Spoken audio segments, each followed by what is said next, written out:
Hey friends, welcome back to more Reddit stories about entitled people, crazy people, and everything in between. Hope you're all doing awesome today. Be sure to subscribe for more and let's get right into it, guys. My neighbors didn't like the color of my house, so they had it painted a different color while I was out of town. I live in the state of Louisiana. My house is on a corner lot. 2 years ago, a newlywed couple moved into the one house that's beside mine. Right away, they started making weird comments about the color my house was painted, yellow, and soon switched to outright demanding that I painted a different color. My house was painted yellow when it was built. I like the color and there is no bylaw against it or anything. They have called the police on me about it as well as the city, both of whom told them to pound sand because I hadn't done anything wrong and there was nothing they could do. They also tried suing me in court. The suit was thrown out and they had to pay my legal fees. They also tried getting our other neighbors together to form a homeowners association in the hopes eventually I could be forced to paint my house a different color. Our other neighbors also told them to pound sand, and they have basically alienated themselves from everyone else in the neighborhood at this point. I recently had to go out of town for something. I was gone for 2 weeks. When I got back 2 days ago, my house was gray. Seriously. I actually almost drove past it because I'm so used to my yellow house. I knew immediately who was responsible, but when I went over and knocked on their door, no one answered. I think the couple figured out that I was away and not just at work when they saw our neighbors collecting my mail for me, because I sure as hell never told them I was going away, and I know my other neighbors hate them too and didn't tell them. The neighbor from across the street came over and showed me pictures that he took of the painting company, setting up and doing the work. He said he and another neighbor called the police, but the painting company had a valid work order and had been paid, so the police couldn't do anything. He also told about it, but because they were paid to do the work, they said they had to do it to avoid being sued. I called the painting company to get a copy of the work order, and it was in the name of a quote Miss Jane Smith, and was paid for in cash. A redheaded woman and her redheaded husband came to the company to hire them. My neighbors are both redheads, saying they would be out of town and would like their house painted while they were gone. They gave the painting company pictures of my house, taken from the street. I have a surveillance camera at my front and side doors and in my backyard, because as a woman living alone, I don't want some strangers breaking into my house and waiting to ambush me when I get home. My neighbors never set foot on my property at any time, so they can't be charged with trespassing. And they didn't do the painting, which was actually done properly. When I called the police, they reiterated that since the painters were hired, had a valid work order, and were paid to do the job, they can't be charged with trespassing because it was reasonable for them not to know, and they were acting in good faith and didn't cause any physical damage to the house. Also, the neighbors can't be charged with trespassing or vandalism because they didn't come on my property or touch the house themselves. I don't know if I can sue anyone because there was no actual damage or harm done to me or the house. They still have not answered their door or shown themselves. I am pissed off beyond belief, because I liked my yellow house, and I can't believe how effing crazy that they have been. I wish I could show a court or city council how psycho they have been over this. An OP even said here in a comment they paid $4,000 in cash according to the painting company. Assaulting a security guard? That'll cost you. This happened a few years back when I worked at a hotel. I myself was initially employed as a maintenance engineer with simple responsibilities: test pool chems, replace filters, room maintenance, etc.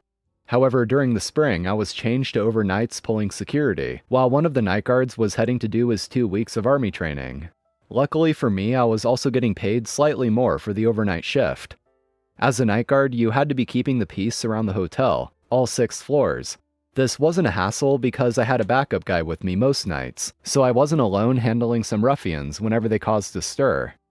One night, I believe it was a Friday, and my partner called in. We had a group of adults hanging by the pool around 11 p.m. after the pool was closed half an hour earlier. It was something I was used to, so I entered the pool area and told them, party of 6, that the pool was officially closed at 10:30. I got a couple scoffs and some complaining after, but they weren't too in a hurry to get out, taking their sweet time to get out, dried off, and out to the elevator. I noticed they left around 9 bottles of alcohol near the pool and had to clean up after them. No big deal. Around 30 minutes later, we get a noise complaint from the 5th floor where some people were playing some loud music next door. I told the front desk lady that I'd check it out. Sure enough, I got up to the room that was complained about and knocked on the door, getting to see one of the patrons from the pool area answer the door. He looked like he would fall over out of exhaustion if you gave him a breathalyzer. "Yo, sup, security dude," he said. "Evening.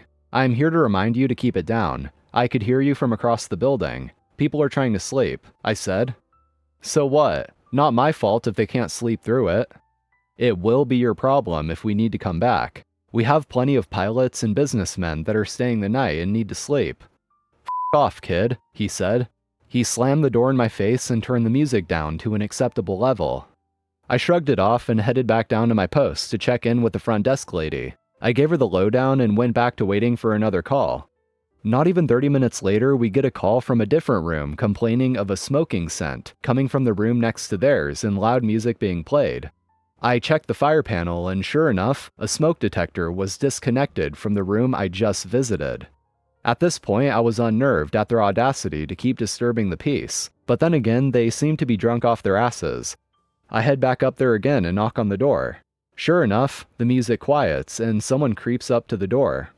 Someone had stuffed a towel under the door so no smoke could escape. Fun fact, that doesn't work, and they were trying to remove them without being noticed. I lick my lips out of irritation and wait for them to open the door again. Slowly, a guy opens the door. The light is off, and holy hell is there a whiff of weed in the room. "Can I help you?" he says. "Yeah, we got a complaint that your music was loud, and we got an alert saying your smoke alarm was disconnected from your wall. Is everything alright?" "F off, we're fine. Why do you people have to be so nosy?" "Well, for one, I'm here to keep the hotel from going to and two, I'm one of the maintenance people here. If your smoke head is acting up, I need to ensure it's working properly." "Well, you can't right now, it's too dark in here to see." I smirk at him and flip the light switch. Lo and behold, he and his party were getting lit like 4th of July. They had little baggies on the floor with green leaf goodness, a couple Zippos and broken liquor bottles all over. This was when crap started to hit the fan. "What the f, man, we're trying to sleep here," he said. "Looks like you're doing more than sleeping. What's in those baggies?" I said. "None of your business, now get the hell out." "Absolutely, because I'm kicking you out and finding the room for smoking." "Chill out, f***er, we're not even smoking cig."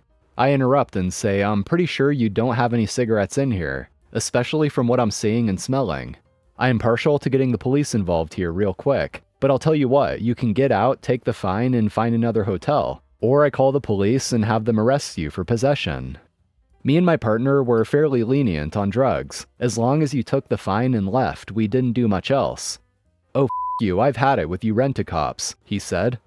"You have 15 minutes to grab your stuff, starting now." I shut the door and start walking towards the elevator, feeling a bit irritable, but shrugging it off as I walk.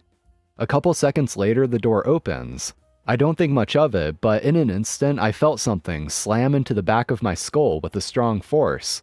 I lunge forward and turn around to see the same douchebag I just talked to grab an unopened bottle of ale and smack me in the back of the head with it. At this point, I'm livid. Bear in mind, I'm not the strongest guy, but I can take a hit. 5'8" and around 250 pounds, so I'm a bit on the heavier side. I glare at him straight in the eye. Out of his drunken vigor, he decides to take another swing at me. I blocked the bottle with my arm and pulled out my baton, knocking the inside of his knee in to get him to fall forward. As he did, he dropped his bottle and I quickly kneed his back so he fell onto the ground and cuffed him. He squirmed and cursed me out, waking up most of the floor and having a couple people come out of their rooms to see the commotion. The other party people were shaking and scurrying towards the elevator with their belongings, where I followed after them and headed down to the lobby. Girl 1 says, "Are you going to arrest him?" And girl 2 says, "OMG, he could arrest us too."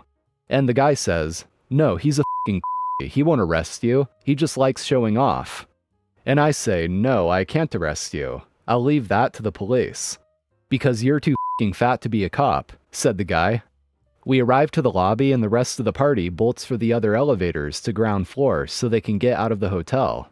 I bring the guy down and throw him into a chair and tell the front desk lady, who was panicking at the time because I'm pretty sure I was bleeding. Adrenaline is a wonderful thing to have, to call the police. She gets off the phone with them and says it'll be 30 minutes. The guy is sitting in the chair spouting profanities until an officer comes about 35 minutes later. The officer walks up to the desk and turns to the guy. The officer shook his head slightly in disbelief because he recognized the guy.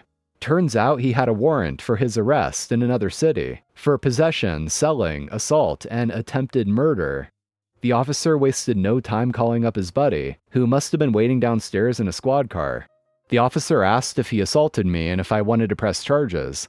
I declined, but did mention that there was a stash of drugs and paraphernalia in the room. His backup arrived and kept an eye on the suspect. He went back to the room, and sure enough, there were still some drugs hiding in cracks and crevices, the toilet bowl, the sink, even under the mattress. We went back to the guy, who denied having possession of any drugs, until the officer dangled a baggie in front of him.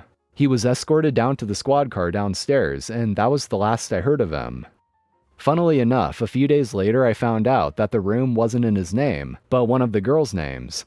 Turns out she was also wanted, and her card had the billing address where she was actually living, with the second girl. Overall, I had one of the crappiest nights of my life, but I digress. My head hurt for a week. No major bleeding, but there was a bump.